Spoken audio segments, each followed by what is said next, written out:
안녕하세요 여러분, 치카부부입니다. 오늘은 소아교정에 대한 얘기를 좀 해보려고 하는데요. 우선은 소아교정이랑 일반 교정이라고 굳이 이제 분류를 하자면 어떤 차이가 이제 있을까요?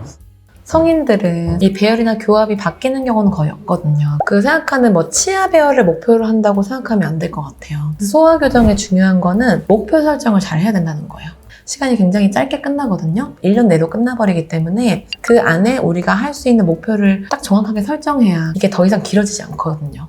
그래서 보통은 제일 많이 하는 시기가 초등학교 1, 2학년 혼합치열기라고 부르는 앞니만 연구치고 이제 어금니 쪽이 유치, 그런 시기 제일 많이 하는데, 목표는 보통은 아래턱 위턱의 교합이 괜찮고 앞니 4개 정도의 정상적인 배열이나 피계를 만들어 놓고 나오는 걸 목표로 하기 때문에 그거를 완성해 놓고 나오면은 이제 나오는 거예요. 그리고는 이제 성장을 그냥 끝날 때까지 기다려 보는 거죠. 그래서 목표가 아예 다르기 때문에 목표 설정을 하고 시작을 해야 되는 게 되게 중요한 것 같아요.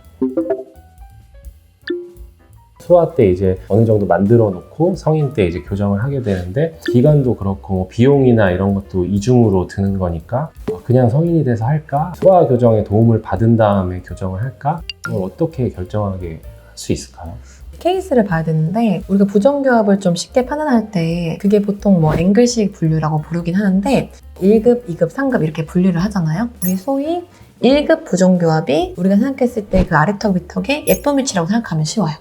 윗니가 좀 돌출되거나 아래턱이 들어가거나 이런 교합을 2급 부정교합. 이런 경우는 경우에 따라 조금 시기를 늦춰보기도 해요. 아래턱이 좀 나오거나 주걱턱이거나 이런 교합을 만약에 쉽게 생각해서 3급이라고 표현한다면은 배열 말고 교합만 놓고 봤을 때는 웬만한 경우는 반대 교합, 이렇게 아래턱이 나온 주걱턱 같은 경우는 조기에 교정하는 게 좋다.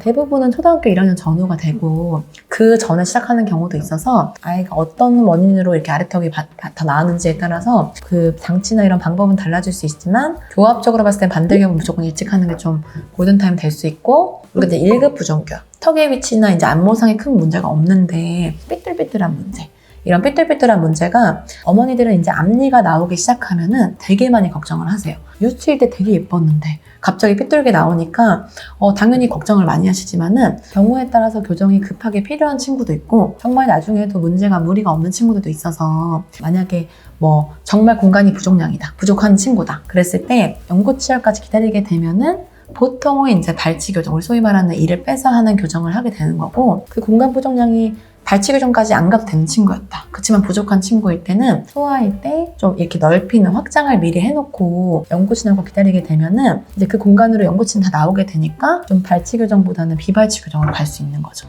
여기에 이제 봐서 해결을 해놓으면은 분명히 좋은 측면이 있는 거죠.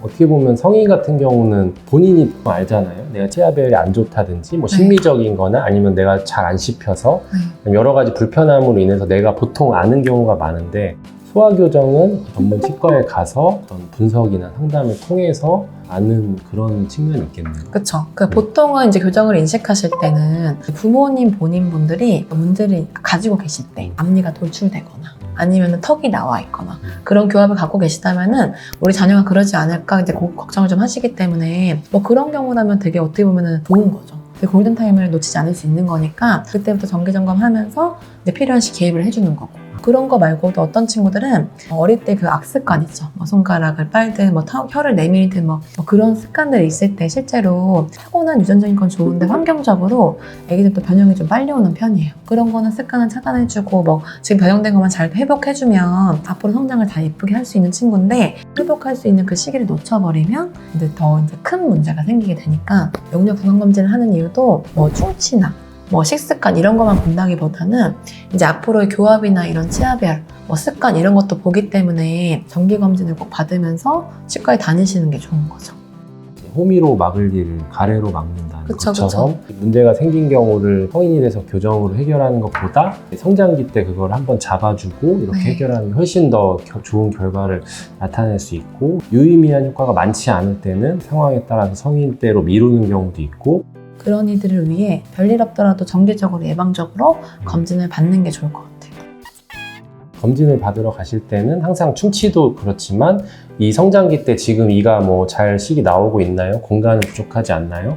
뭐 이런 것들을 궁금해 하시는 습관이 있으면 네. 항상 이제 검진을 하면서 이제 추적할 수 있는 것 같아요. 그래서 교정 시기가 뭐 이 정도면 교정을 해야 될 것 같아요. 아니면 그냥 좀 지켜봅시다. 이런 것들을 계속 내가 피드백을 받을 수 네. 있으니까 부모님들이 인지를 하고 이제 검진을 받는 게 되게 중요하겠네요. 네. 오늘 소아교정에 대한 유익한 얘기를 네. 많이 해주셨는데 다음에 또 일반교정에 대한 내용이 있으면 네, 또 네. 한번 준비해서 네. 한번 알려드리도록 하겠습니다. 네. 감사합니다.